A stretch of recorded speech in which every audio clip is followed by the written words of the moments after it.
నేను 25 సార్లు పోయిండొచ్చు అమెరికాకు, మళ్ళీ వ్యక్తిగా ఇంకో 25 సార్లు పోవచ్చు.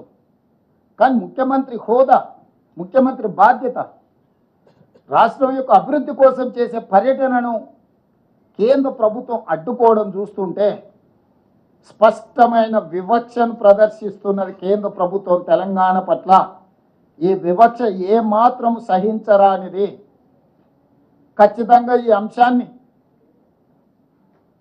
మా legislative party leader Rajya Sabha Kharge గారు, లోక్సభలో మా నాయకులందరూ కూడా ఈ అంశాన్ని ఖచ్చితంగా పార్లమెంటులో లేవనెత్తుతారు.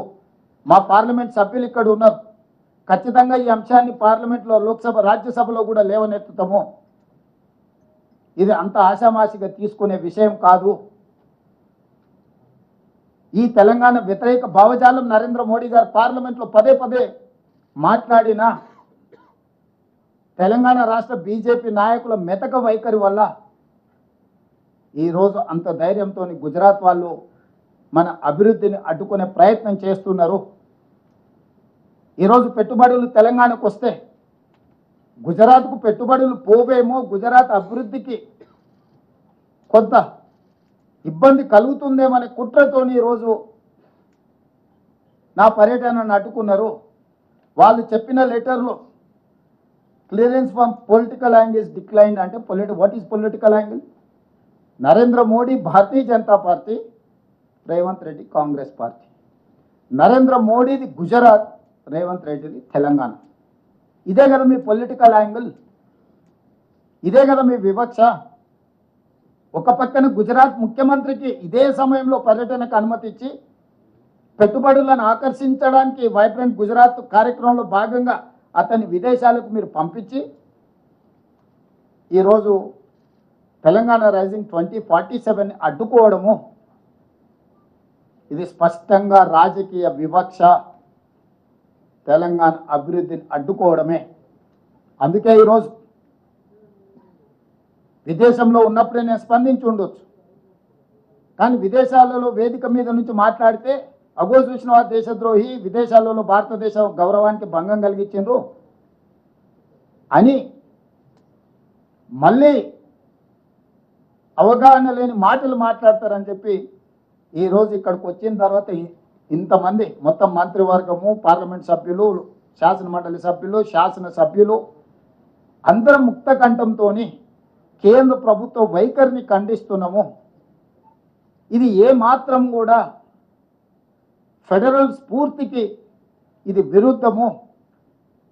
ఫెడరల్ స్ఫూర్తిని దెబ్బతీసే విధంగా వ్యవహరిస్తున్న నరేంద్ర మోడీ గారి వైఖరిని మనం అందరం కూడా ఖండించాల్సిన అవసరం ఉన్నది. అందుకే ఈరోజు నా పర్యటన అడ్డుకున్నారు, కానీ నా లక్ష్యాన్ని మీరు ఆపలేరు. అందుకే అధికారులను అమెరికాకు పంపించిన. ఆక్స్ఫర్డ్తో మన అధికారులు ఒప్పందాలు చేసుకోబోతున్నారు ఇవాళ రేపు. ఇతర యూనివర్సిటీలను కూడా వాళ్ళు సందర్శించి మన ప్రతిపాదనల్ని వాళ్ళ ముందు పెట్టబోతున్నారు. మన రాష్ట్రంలో పెట్టుబడులను ఆకర్షించడానికి అవసరమైన అన్ని ఆహ్వానాలు వాళ్ళు అందజేస్తారు. మన క్యాబినెట్లోని మీకు అందరికీ తెలుసు, Telangana rising global summit invest Telangana నేపథ్యంలో డిసెంబర్ 7, 8, 9 తారీఖుల్లో ఫ్యూచర్ సిటీలో పెద్ద ఎత్తున మనం ఇన్వెస్ట్మెంట్ సమ్మిట్ జరుపుకోబోతున్నాము. దీనికి సంబంధించిన ఆహ్వాన పత్రాలు సంబంధిత కార్పొరేట్ కంపెనీస్ అందజేస్తారు.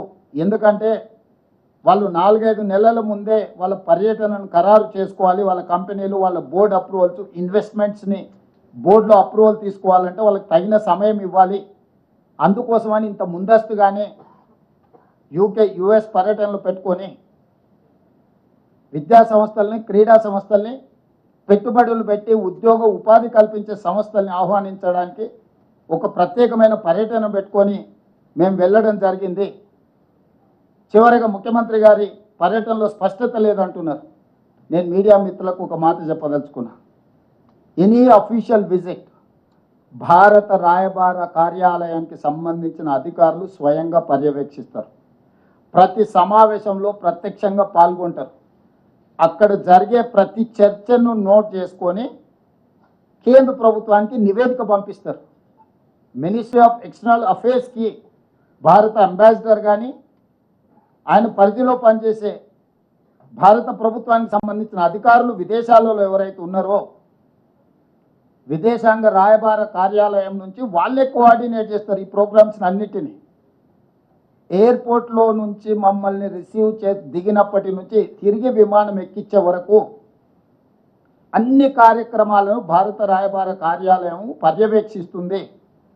మినిట్ టు మినిట్ ప్రోగ్రామ్ని కేంద్ర ప్రభుత్వానికి అందిస్తుంది.